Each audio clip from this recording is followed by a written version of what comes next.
Shaitanirrajim. Bismillahirrahmanirrahim. Alhamdulillahi Rabbil Alameen. Wa bihi nasta'een. Wa salatu wa salam ala ashrafil anbiya'i wal mursaleen.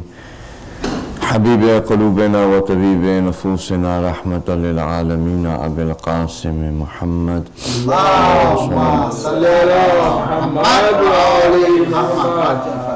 والصلاة والسلام على أهل بيته الطيبين الطاهرين المعصومين المظلومين ولعنة الله على أعدائهم أجمعين. اللهم كل وليك الحجة ابن الحسن صلواتك عليه وعلى آبائه في هذه الساعة وفي كل ساعة وليا وحافظا وقائدا وناصرا ودليلا وعينا حتى تسكنه أرضك طوعا وتمتعه فيها طويلا برحمتك يا أرحم الراحمين. اللهم صل على محمد وآل محمد. أما بعد السلام عليكم ورحمة الله وبركاته. Yesterday we had gotten ourselves to the point where we understand that we're not independent and we understand that we're not free, that we are free to choose and make only one decision, and that is to choose our master. The concept of predestination and freedom of choice or will is a separate qaza qadar, is also called. Is a topic which has been in discussion. You can say that since religion has existed, in any religion, it's been discussed in Christianity, it's been discussed in Judaism, in Sikhism, in Hinduism, and dua has a very close-knit connection to it, right? Because if you were to say that, okay, everything is written, everything is predestined, everything is going to happen, whatever is going to happen, then what's the point of you praying? What's the point of you asking for anything? Right? When everything is going to happen how it is written, so what is the point of you asking Allah subhanahu wa ta'ala to give you such and such when it's not going to happen? Because what if it's not written? So dua has a very close connection to qaza and qadar, and then the other connection that dua has is that if Allah subhanahu wa ta'ala knows everything, then what is the point of me actually saying it? So what is inside of my heart, He already knows. He actually knows the thoughts and intentions of those people who have not even come yet. Yes, so we're talking about the people who are here alive. We're talking about the people who have not come yet.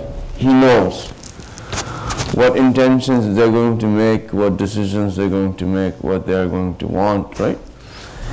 So with these two aspects, one the knowledge of Allah subhanahu wa ta'ala, and the other the qada and qadar in relation to dua, we need to sort that out. But in order to sort it out, so far we've been sorting out the concept of dua, right? But what we need to sort out then is qaza and qadar, and then the knowledge of Allah subhanahu wa ta'ala. ये मैं आपको बातें इसलिए सिर्फ ज़ाहिर है कि कोई भी मौजू जो हम शुरू यहाँ पे करेंगे वो कभी भी ख़त्म हो नहीं सकता, खा वो दुआ का मौजू किसी कोई भी मौजू हो, लेकिन सिर्फ मैं चाह रहा हूँ कि आप कम से कम इस तरफ सोचने लगे कि ऐसा नहीं है कि आपने कहा जी दुआ यानी दुआ कुमैल, दुआ यानी दुआ इमाम ज़मान और दुआ अहद और बस यही दुआ नहीं, इस दुआ के साथ बहुत कुछ रिलेटेड है, और जब तक आपको वो सब चीज़ें जो रिलेटेड हैं वो समझ में नहीं आएंगी तो खुद दुआ करना भी नहीं आपको समझ में आएगी कि दुआ होती क्या चीज़ है। उसकी हकीकत ज़ाहिर तभी होगी जब ये सारे मसाइल हमारे लिए हल हो जाएंगे। तो इस्लाम में हर एक चीज़ के लिए खुदा ने शराइत रखी हैं, कोई बग़ैर शर्त के जो है वो चीज़ पूरी नहीं होती, ठीक है? तो हमें जानना चाहिए कि what are the conditions that Allah subhanahu wa ta'ala has placed for everything. Okay? You understand that, right? Everything has conditions. We're going to go back to the topic. We're going there. You know, everything has conditions, right? Like for example, I want to come and pray here. The dress that I'm wearing has to be pure, like it has to be tahir. It cannot be najis. The other is that it should be not ghasbi. It should be not stolen. Ghasbi and stolen. Okay. If I did not pay khums from my savings, my earnings, and I ended up buying this dress from it, right? So in reality, whatever I'm going to buy from it is ghasbi, it's like stolen. I stole the right of Bibi Fatima, and by that I got all of these things. I got the house, I got the clothes and so forth. And then I pay namaz in it. Guess what? The preconditions of namaz are not fulfilled, so therefore namaz in itself is also not valid. नमाज की validity के लिए जो एक शर्त हमें पता है वो है वजू। वजू कर लिया इसका मतलब है कि नमाज की शर्त पूरी होगी? नहीं, नमाज की यानी उसके जिस्म हद तक नमाज तक पहुंचने के लिए बहुत सारी शराइत है। वजू आपका जो है जिस पानी से आप करते हैं वो ग़स्बी नहीं होना चाहिए। अगर कहीं किसी ने साइन लगा दिया कि जी आप यहाँ से वजू नहीं कर सकते किसी पानी से जो मुस्लिम उधर पड़ा है, आपने कहा कि नहीं जी ये तो पानी है, जिस तरह नीचे पानी है, मैंने नीचे नहीं जाना, मैंने से वजू करना, आपने वजू किया, आके नमाज पढ़ी, आपकी नमाज बात है, क्योंकि आपका वजू नहीं था ठीक। तो इस्लाम में हर एक चीज के लिए, in Islam everything has conditions, nothing is without condition, because Allah सुब्हानहू व तआला's laws exist that way. That for something to exist, for something to be, there has to be so many trillions of conditions, trillions of illat or ma'lul, cause and effect. All of that has to happen for one thing to come about.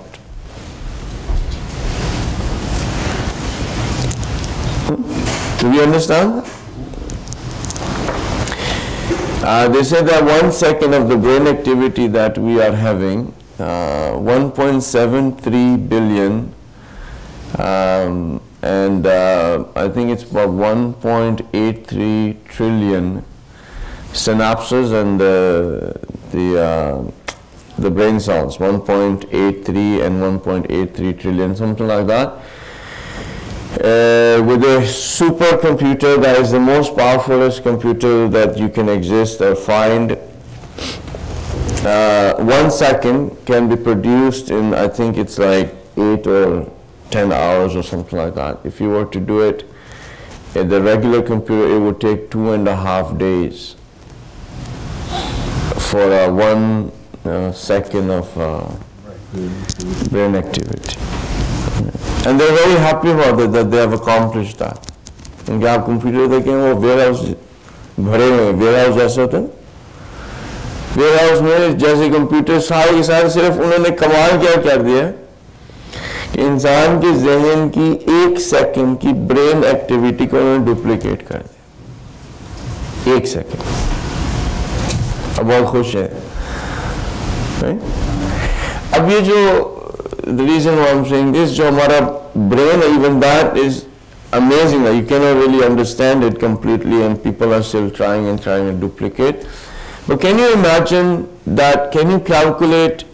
Cannot be any computer out there, because all the biggest computer will only be able to compute 1 second of the brain activity.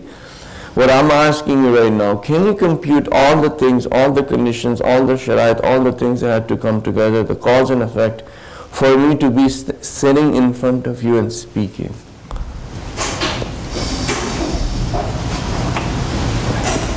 Do you know how far back you would have to go? You would have to go as far back as before the creation of Hazrat Adam alayhi salatu. You will have to start off from there, because cause and effect, another effect, another cause, another effect, another cause. You would have to travel through Alim Azhar, Arwah, Misak, get to this world, have the possibility of my parents coming together, before that their parents coming together and so forth, and then with all the possibilities of me going through, for example, going on the road, no car hitting me, no trauma, no disease, no death, nothing like that, everything coming together, me coming to Canada, going through Hausa and 40 years of life, and then all of that, all of you. For you to come from that beginning of Hazrat Adam ﷺ and go through all of that. एक मजलिस बर्पा होती है, हम समझते हैं कि बड़ी आसानी से हो गई, हमें ये नहीं पता होता कि पहले कितनी भाभीयों ने आके चारों ने खाना उठाया, गरम किया, ऊपर लेकर आए, कुर्सियाँ ये मेज लगाए, बर्तनों को जो है उठाया, किसी ने आके यहाँ पे सफाई की, कुरान को शुरू किया, भाई ने, हम आराम से जो है वो क्या जिस तरह से होते हैं, चौधरी साहब आते हैं, बॉस मैन आते हैं काम पे, उसने ऐसे आए और बिल्कुल सारी चीजें रेडी, जैसे कि कुछ भी नहीं करना पड़ा।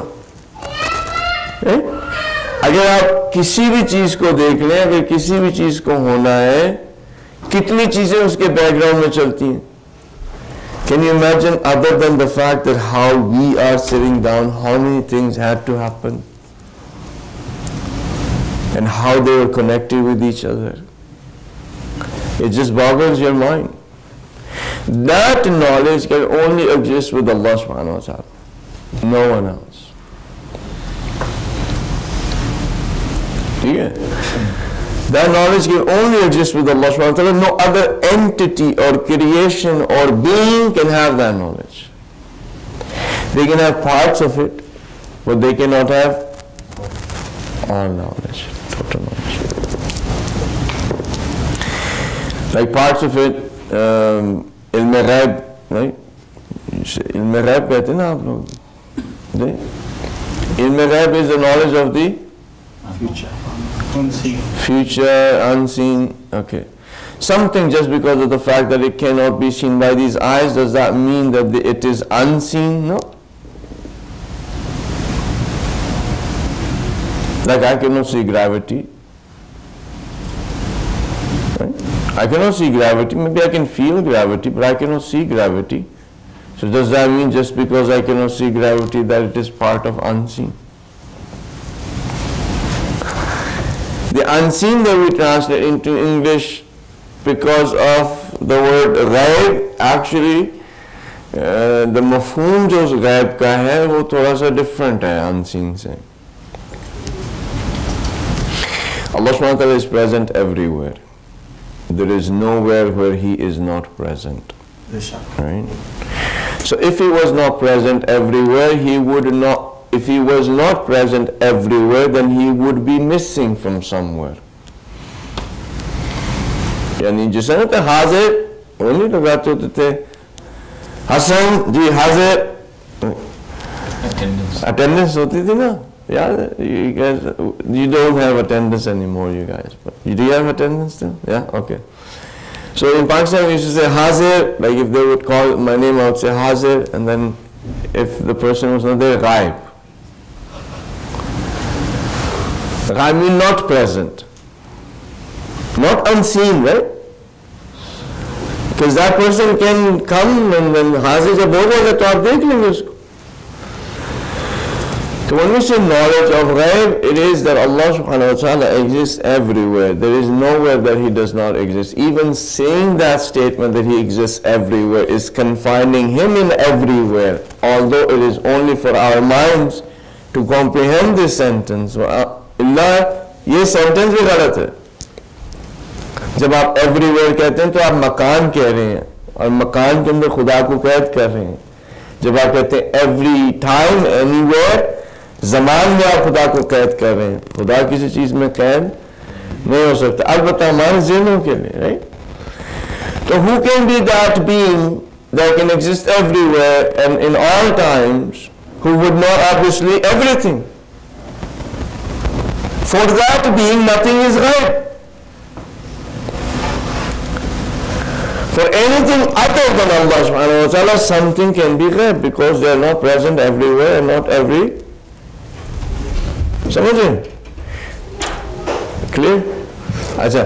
So as far as the knowledge of Allah subhanahu wa ta'ala is concerned, He knows everything, right? Hazrat Ibrahim alayhi salatu wasalam has been, just remember the two things we're trying to make you understand. Ek knowledge of Allah subhanahu wa ta'ala related to dua, and the second is qaza and qadar related to dua. Okay. Hazrat Ibrahim alayhi salatu wasalam has been shot in the air, and he is in the middle of the air and he's about to fall into the fire that was made. And that fire, they said that it was so huge that for miles before the fire, the birds would fall and they would die because of the heat. Because it was so massive, they could not throw Hazrat Ibrahim just like that. They had to throw him from the catapult. Like they had to catapult him into the air for many hundreds of feet, because otherwise they would burn themselves. The fire was so big. Right? अब ये जो है Hazrat Ibrahim अलैहिस्सलाम हवा में, is in the air. Hazrat Jibreel अलैहिस्सलाम comes and says, I'm here to help you. Can you take my hand? Hazrat Ibrahim अलैहिस्सलाम said, no, I don't want to take your hand.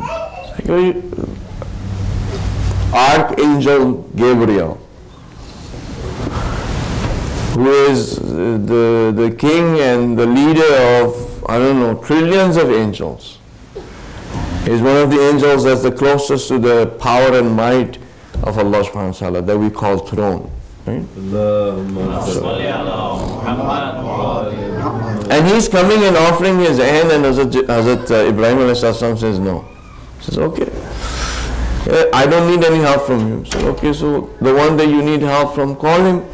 Yani do dua. Said, I'm not going to do dua. You're not going to do dua? He said, no. He who I am going to do dua to already sees me in what condition I am in. If he wishes to save me, he will save me. If he wishes not to save me saying to him, save me, is not going to matter, because it is only his will that will be done, not ours. Right? At that time, Bardan was salama. Allah subhanahu wa ta'ala said to the fire, you're going to cool down, and you're going to cool down in a manner that is going to be peaceful and comfortable for Hazrat Ibrahim. The Mufassirin, they say, if Allah subhanahu wa ta'ala had just said to the fire, Bardan, it would have been so cold that when Hazrat Ibrahim would fall in there, that coldness would kill him. So Allah subhanahu wa ta'ala said, Bardan wa salama, and the fire got cooled down, and all the flowers and everything, right? So now, does that mean because of this event that we don't ask anything? No, you see, the thing is, we go through. Now we're coming to the part of a little bit, one lecture back, one discussion back about the independency. Okay? So we are not actually independent, we are dependent on so many things, yet we feel that we are independent, and we live our lives that way until we realize we are not independent. So our test is to say to ourselves that we are not independent, we are dependent, and we are dependent completely on whom? Allah subhanahu wa ta'ala, and no one else. Okay? When I am dependent completely on Allah subhanahu wa ta'ala, as much as I will feel I am dependent on Allah subhanahu wa ta'ala, that is how much I will get closer to Him.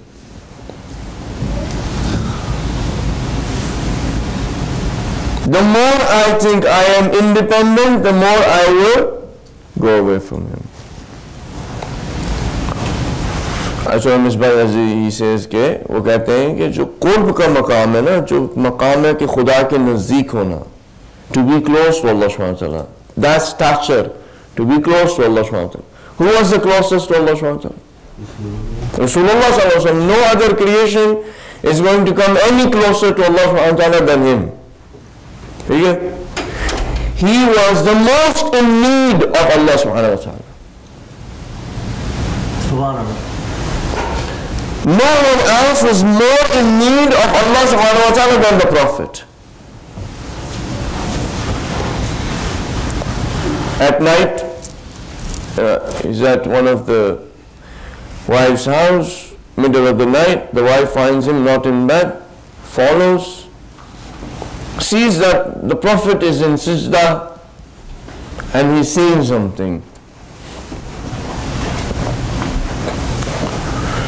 And he's crying and he's saying something. So she goes closer and she listens. And the Prophet was saying, Allahumma la takilni ila nafsi tarfata aynin abada. Oh Allah, do not leave me on my own nerves even for the moment of a blink of an eye. That if you left me on my own even for a blink of an eye, I will lose everything. He was the most in need of the mercy of Allah subhanahu wa ta'ala. Therefore, he was the closest to Allah subhanahu wa ta'ala. And becoming the closest to Allah subhanahu wa ta'ala, he became the mercy for the world. So there's two effects. One is that when you start becoming dependent to Allah subhanahu wa ta'ala, you're becoming closer to Him. When you get closer to Him, He will make you a mercy even for others. But if you go away from Him and you think you are more independent, then that independence will not get you anything other than you become a rat for others. Of arrogance, of ego, of,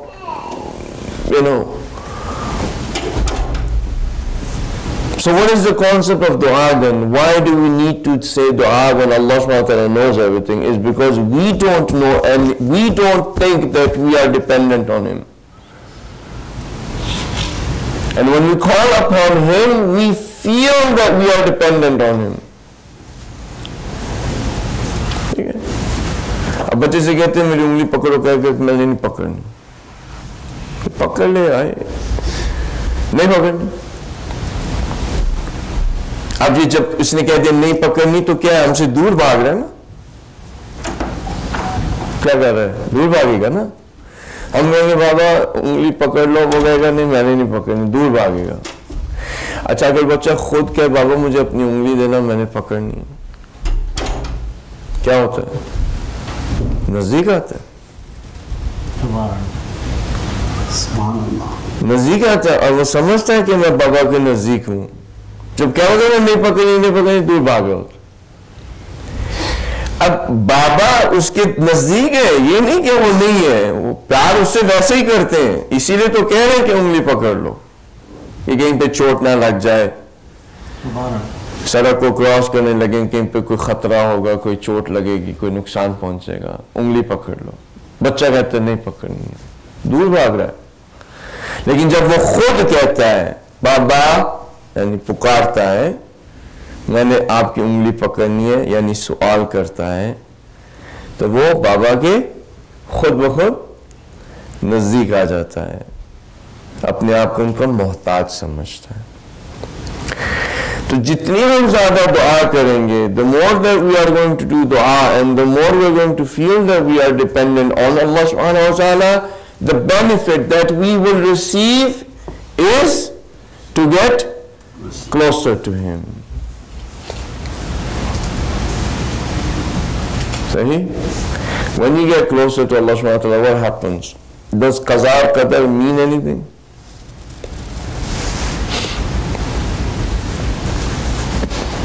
This is another question. For the Prophet, he got so close to Allah subhanahu wa ta'ala. Does qaza and qadar mean for anything for the Prophet? He says that my slave, I think I told you this letter that he writes to his slave. He says, this is from your Lord who is living, who is ever living, who will never die, to someone who is living,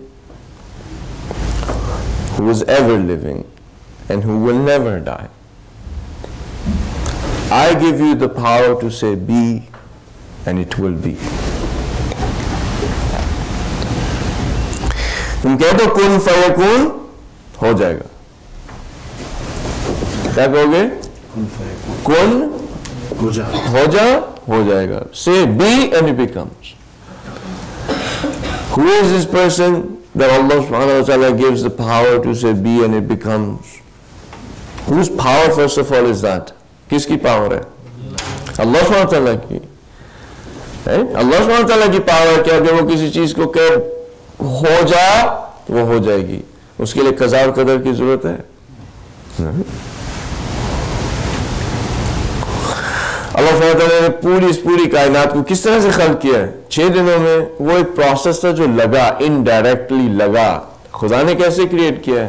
اس نے کہا ہو جا.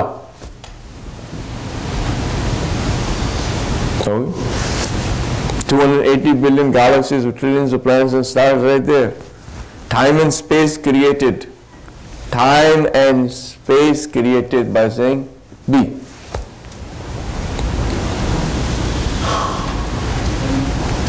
So do you think that person is going to say anything for it to become be where Allah says don't? Sate? Do you think the Prophet would say to something to be where Allah is saying for that not to be? کبھی ایسا ہو سکتا ہے؟ نہیں ہو سکتا.